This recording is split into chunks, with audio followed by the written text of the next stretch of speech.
again, it's Halo. Today we're going to be basically talking about some of my old art stories growing up. Some of them are funny, some sad, I guess you would say. So get comfortable and get ready to watch some art and listen to some stories. The first story happened in high school. Actually, a couple of them ended up happening in high school. I had a boy in my class that was quite a troublemaker, and he was basically a well-known art thief. He would go through people's different, folders and find different folders or art that he liked and would take them and then erase your name if it was in pencil and put his own. Anyways, one day our teacher had a clay project for us where she would give us a wad of clay, tell us to do whatever we wanted with it, and in the end we would fire it in the kiln and she would basically give us 100. Anyways, day came, everyone was excited, everyone had a game plan, everything was good. I made a teapot and a little cup to match, and some people did statues, some people did other types of plates and, basic pottery. If you don't know anything about pottery, before you're about to fire it, you better make sure there's no holes or air pockets where it could possibly explode. If you've got a closed off area that's empty inside, that's basically, something that'll explode in the kiln.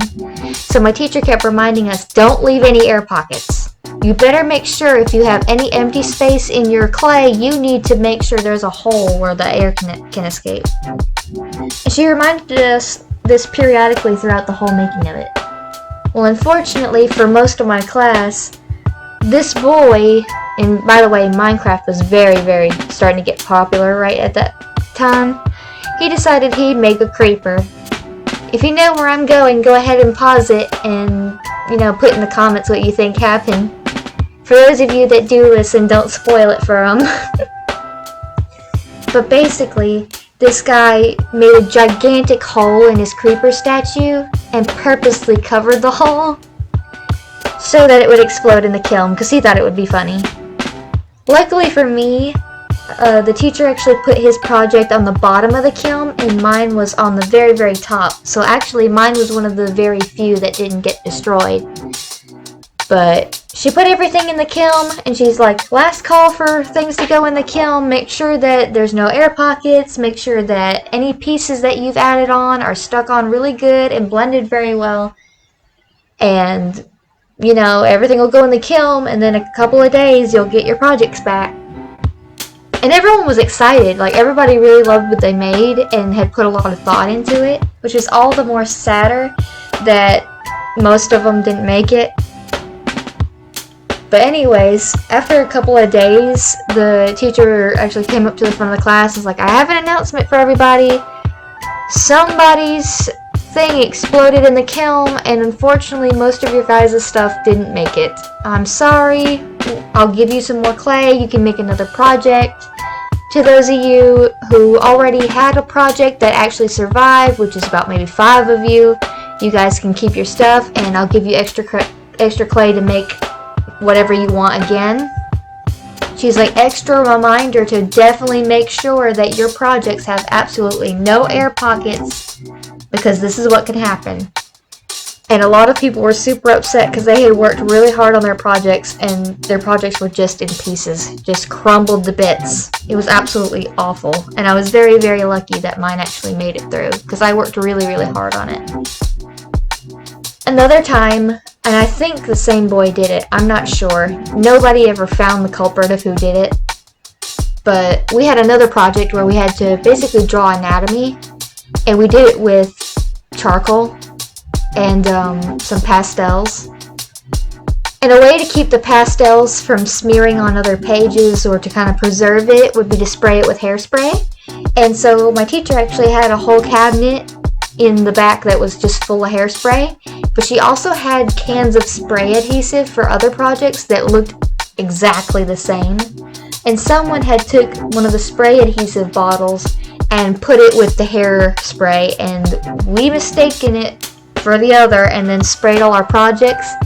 And part of it was after you sprayed the hairspray, you had to put a piece of paper over the project to protect it while it, dried or whatever. Well, the next day we came back in to check our projects, and I tried to take the paper off of my art, and it stuck and was trying to rip. And everyone else's was doing the same thing, and we had absolutely no idea what happened. And we were like, hey, we don't know why, but the paper is sticking to our projects, and basically all of our art is ruined. And my teacher just kind of studied one of like my classmates' art, and they're like, oh, I know what happened. Somebody has put the spray adhesive bottle in with the hairspray. Some people's artwork got completely ruined and there was no salvaging it, and some people had like minimal damage. Mine was one of the ones with minimal damage, but it was simply because I actually took my project home and carefully, very slowly, just inched the paper off of the back, and it still wasn't great. I actually had several patches that had completely ripped off, so I had holes in my paper, because the original paper we did the artwork on was super thin. So what I ended up having to do was I put another piece of paper of the same color underneath and had to kind of color over it, and it still wasn't great, but at least it was passable. I was so upset because I worked really hard on it. It was basically a skull. Other people did like ribs or other different parts of the skeleton. We had like one of those like school skeletons that hung up on like a stick or whatever, and you had to just draw a random part of it as a project. And I did the skull. But I was like super upset that my artwork got ruined. I actually had a lot of my artwork stolen from my folder, and I know some of my classmates also had a lot of their artwork stolen from their folders. I think it was multiple thieves, but I had to make sure that I had my name on everything in marker, and sometimes the dude would be caught because he would try to, go over the marker with like whiteout or something, but it was pretty easy to catch that. My teacher had to keep reminding students, don't do it in pencil because someone can take it, erase their name, and put their own.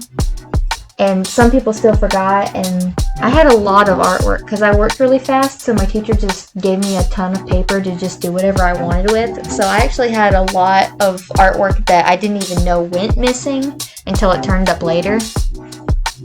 But another thing was, a lot of the times my art teachers would take my artwork from my folder without telling me and enter it into art competitions that I had absolutely no idea they were being entered in, until she would like call me up to the desk and be like, hey, this piece of paper or whatever got into this art show. And I was like, okay. And I'd be like, oh, well, I'm glad it's an art show, but I kind of missed that I don't get to see it for the next 3 or 4 months, and I might not get to see it all, because sometimes they would take my art and never give it back. But one time, I actually had a sketch. I actually ran out of drawing paper. My teacher wouldn't give me anymore, so she's like, just draw on your like textbook paper or whatever.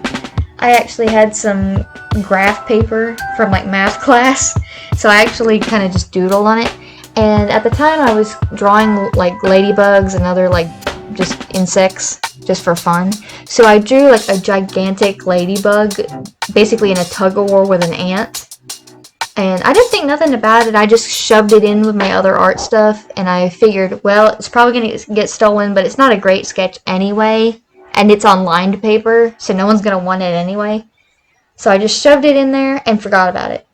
Well, like 2 months down the line, my teacher pulls me up and says, hey, you got some artwork at this art show. And I was like, oh, great, which one? And I was thinking it was one of my paintings that I had recently done, because I really liked Bob Ross's paintings, so I love doing, those types of paintings, just scenery. And that was what I was really into and proud of. And she was like, this one, and showed me a picture on her like phone camera of it. And it was that ladybug sketch. I was like, oh, why'd you have to pick that one? Of all the stuff that was in my art folder, you had to choose that one? It's not even great. It barely had any shading.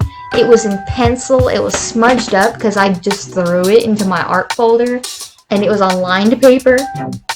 My mom was proud of it though. She's like, we need to go see it. And I was like, no, I don't want to go see it. It's not that great. But she was like, it's great enough to be put in this art show, you need to go see it. And I was like, fine. So we went and saw it, and luckily I actually got 2 pieces of art in that art show. It wasn't often that I got 2 pieces at once in there. I think there was a limit for most art shows of how many that you could enter in for a person or get put in. So I usually only had about 1 piece, but this time I actually had 2. The other one wasn't one of my paintings either, it was another drawing, but at least it was better than that crappy sketch. I think I actually still have it somewhere, but I don't know where it would be. I'm kind of like iffy with all my old artwork. My mom likes to keep them. I like to toss them, because every time I look at my newer artwork and I look back at the old, I'm just like, the old was crap. I don't want to remember when I was a crap artist. So I just kind of chuck it or forget about it or throw it in the closet. So it's probably in a closet somewhere. Sometimes I'll go back and look at my old art, but I don't prefer it compared to my new art. I like my new art a lot better. Some other stories I've got. Let's see.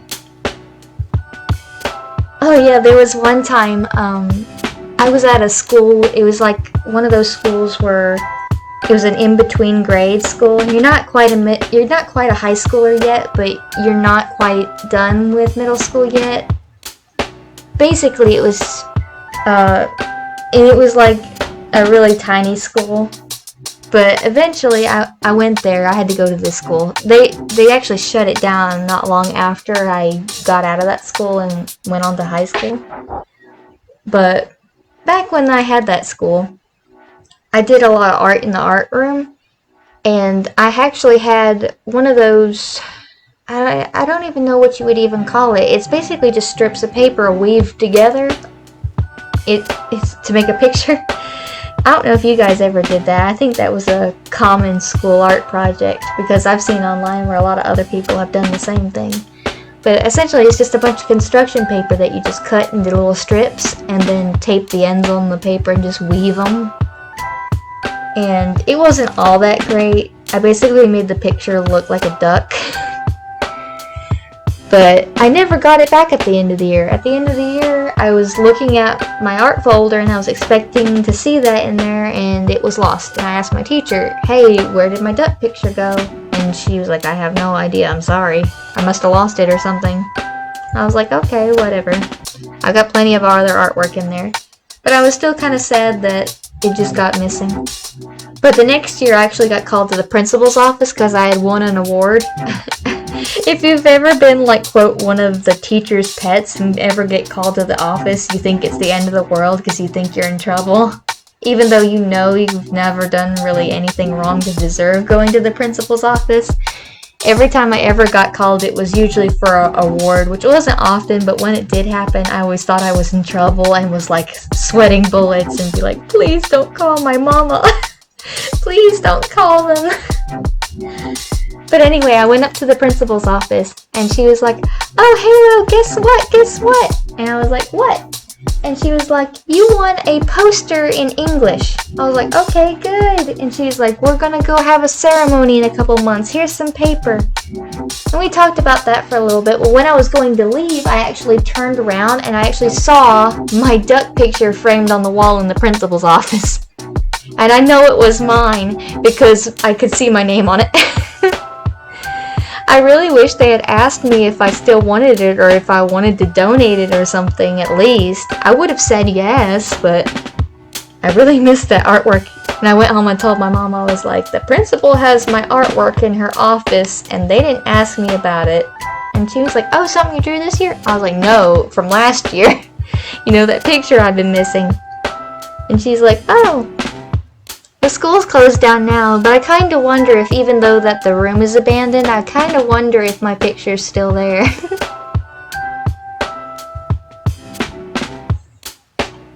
Anyways, that's all the really art stories I could think of off the top of my head right now. It's getting late, and I really need to be going to bed. So anyways, I hope you guys have a good day, and I hope you've enjoyed my speed paint and enjoyed me rambling on about random topics. I'll see you guys next week, and good night.